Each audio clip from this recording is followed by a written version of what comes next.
Pistons fans, let's talk. The Pistons did it again. Well, I could say Troy Weaver and company did it again. I They brought in two new players. I believe they're on 10-day contracts.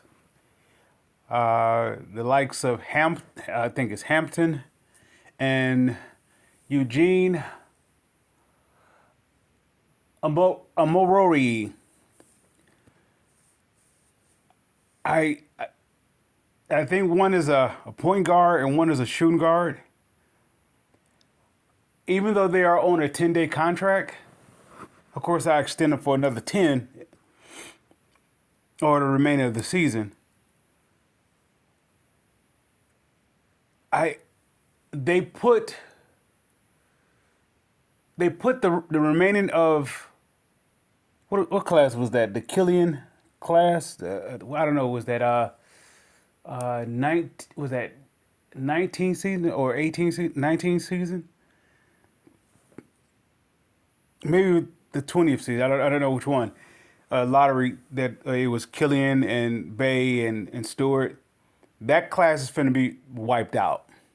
That class is finna be wiped out, and it is not a slight towards them. Is that the standards has changed, and the standard is now is off the energy of the likes of Ivy.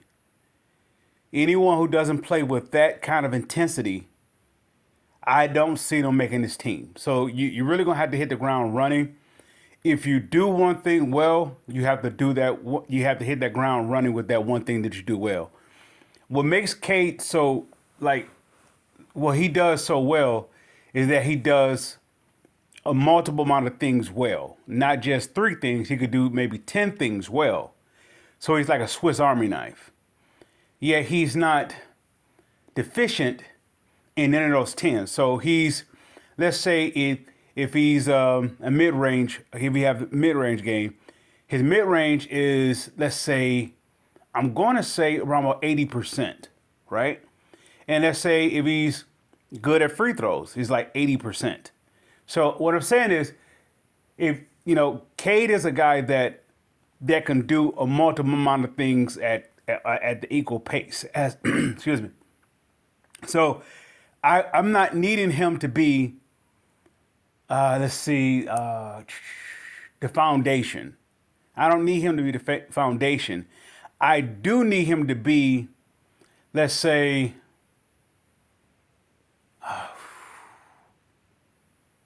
of course I got to do my comparison to the old regime, the Piston greats, such as the Going to Work crew or the Bad Boys. If you have an Isaiah Thomas, you're definitely going to need the second man in command.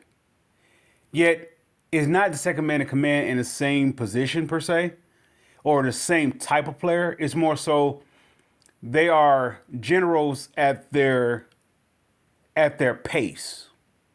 Isaiah is more so a speedy guy. Bill Laimbeer was a guy who was basically slow and I want to say methodical. I don't know why they're jumping out. He was a pretty much he was a I want to say laid back, kind of arrogant guy. Just knew who he was, so to speak. He didn't have to prove anything. And so that worked well with Isaiah because Isaiah had to prove everything. It worked well. So the one thing about when I put the likes of that to the same thing with Cade and Ivy. Ivy is a guy that's going to prove that he is the top pick of the draft. I mean, he was a top rookie of his draft class. He's going to prove that. Even if not this year, he's going to prove that he is the best of that class. So he's a hard worker. So he's going to be a guy who's going to constantly get efficient in every area of his game. So as people were starting to see it after the All-Star break, he kind of like excelled in areas that he was, let's say, people want to say starting off slow to show. He started to excel after the All-Star break in those areas. So, but when it comes to Cade is a guy who doesn't have to prove anything.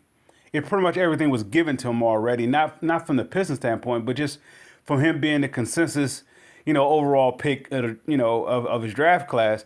He pretty much didn't have to prove anything. So he has like this. It's like a reserve, nonchalant. When I gave the comparison to Bill Laimbeer, I shouldn't say arrogant. I meant to say nonchalant. Forgive me for saying arrogance about Bill Laimbeer. I meant to say nonchalant. That's the word I was looking for. So he has that Bill Laimbeer flair, sort of like Going to Work crew. You had Rip Hamilton, you had Ben Wallace and Chauncey Billups.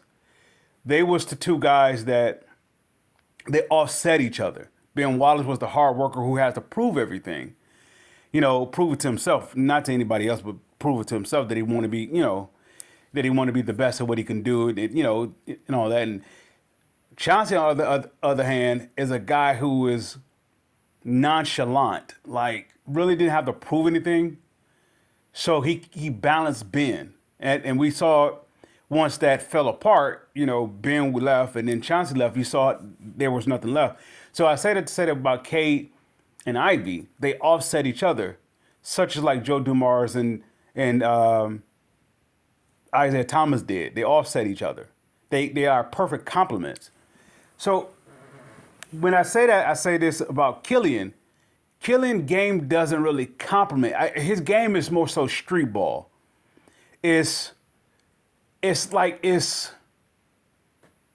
the NBA that I'm accustomed to knowing. Going back to the the 80s, 90s, and 2000s of NBA. Killian is more so street ball. It's really not. Maybe it's fit for the millennium type of basketball. It just doesn't do it for me. It never did it from day one when they drafted the guy. It's nothing against him. I was against the pick from day one. I was against it from day one. I called him Michael Carter Williams from day one, who has a lot of hype. I just don't think. I think the NBA game is too demanding to be mature. So I don't know. I don't know.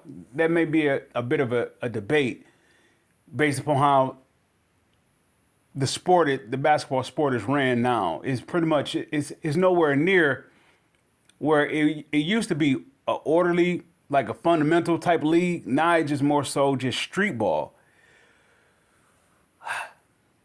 Maybe I'm holding on to the old stuff too long or too much. But anyway, with that said, Hampton and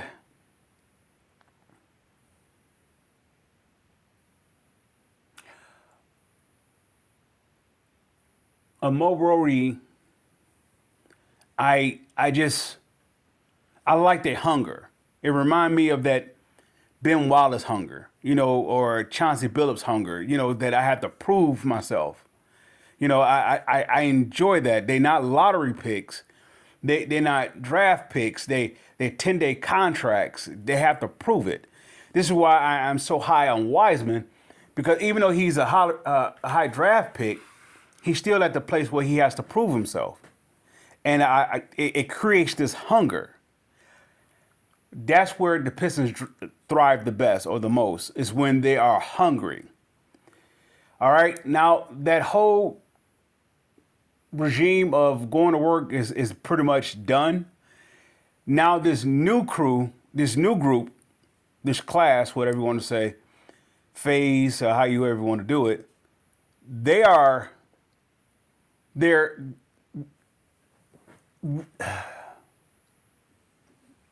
I just love how he assembled this team. Troy Weaver, that is. I'm just cheesing like how he put this team together off of nothing. He didn't have anything to work with. And look what he literally didn't have anything. He didn't have any pick. And he didn't have, maybe he only thing he had, I don't know if he had one draft pick of that Killian draft. I think he had one, end up with three, and then come back the next year with three, come back the next year. So he accumulated off of. I want you know what? Let me correct that. He has something to work with.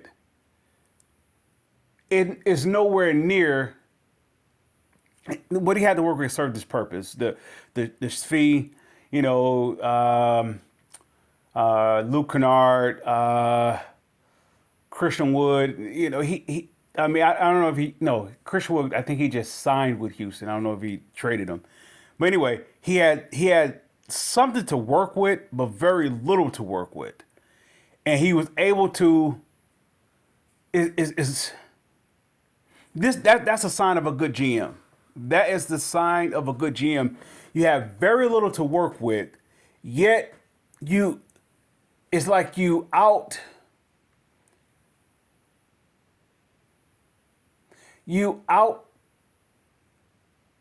exceed or you truly exceed past if there was any expectations of what they had to work with. He that's the sign of a good GM. Okay, in comparison to let's say for the likes of let's say Brad Holmes. Brad Holmes didn't have he had so much to work with in comparison to let's say Troy Weaver. Troy Weaver didn't have nothing to work with, and look what he assembled in what you say 3 years.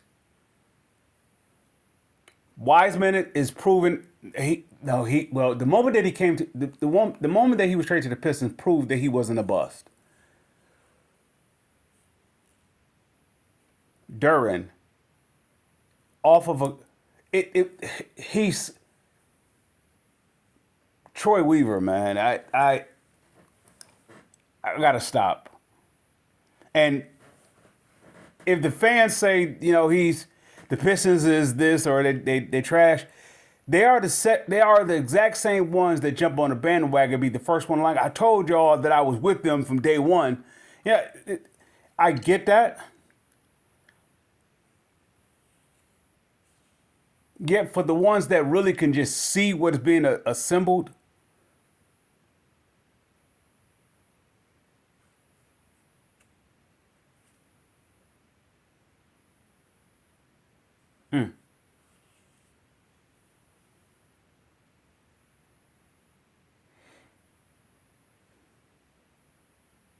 it is awesome, man. It's awesome. I do see Stewart and the likes of Killian leaving, and I want to say for contract reasons. And I don't see neither one of them giving a discount, sort of such as what Bay. Now, I believe they still have a little time to work with them, maybe possibly get something worked out. But when you have the likes of Wiseman, who may be up for a contract, but you actually can see if a little bit more investment into him will actually will bring, will actually produce. I'm not, don't get me wrong. Do I still have a place for, a role for Stewart? Yeah, definitely I do. Definitely I do. Once again, he's like my sixth man coming off the bench. He's my sixth man. And I don't know if he would take that as a slight. Killian, I could see his replacement with one of those two guys that they brought in. This team is moving forward. So if the players that they have from the Killian draft, if those players is not ahead of the curve, they're behind it. So I can see why they would sort of go move on from them. Those two are the last remaining. I could see Livers staying on the team. I could see Hamadou, of course, and I could see Wiseman, unless I could see Bagley as well, unless he kind of demand a contract. Yeah, let's say Bagley, Wiseman, and even Stewart. I could see all three of them returning, with the exception if they're have a high demand of a contract extension. Other than that, something unrealistic, then you have to move on from it. But all three of those guys I bring back. I wouldn't even go into this free agency getting any talent. I believe they got all the free agency right here. They have Wiseman, they have Cade, and also let's see, and this upcoming draft pick. That's all the free agency that they need. I would like to keep what's his name?